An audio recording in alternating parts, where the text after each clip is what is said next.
Il y a le Parlement et il y a l'ONU qui ont défini l'aquaponie comme une des 10 techniques, une des 10 technologies qui pouvaient sauver l'agriculture.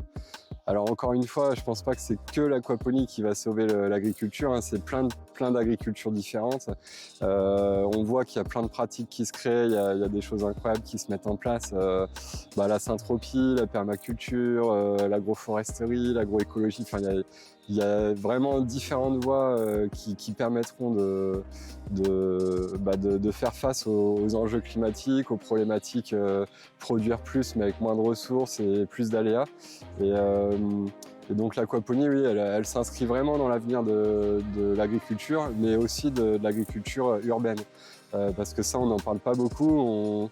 On sourit souvent quand on entend agriculture urbaine, parce qu'on a vu ce que ça a pu donner à certaines époques. Et maintenant, en fait, on se rend compte qu'il y a vraiment des choses pertinentes qui sont mises en place. Sauf que élever des vaches ou élever des porcs en ville, ça reste très compliqué, voire même impossible, alors que de l'aquaponie, c'est vraiment possible. Donc ça veut dire qu'on peut ramener de la protéine animale en ville, chose qu'on pourrait pas faire autrement. Donc sans nuisance olfactive, sans nuisance sonore, sans impact sur le paysage et sur l'environnement.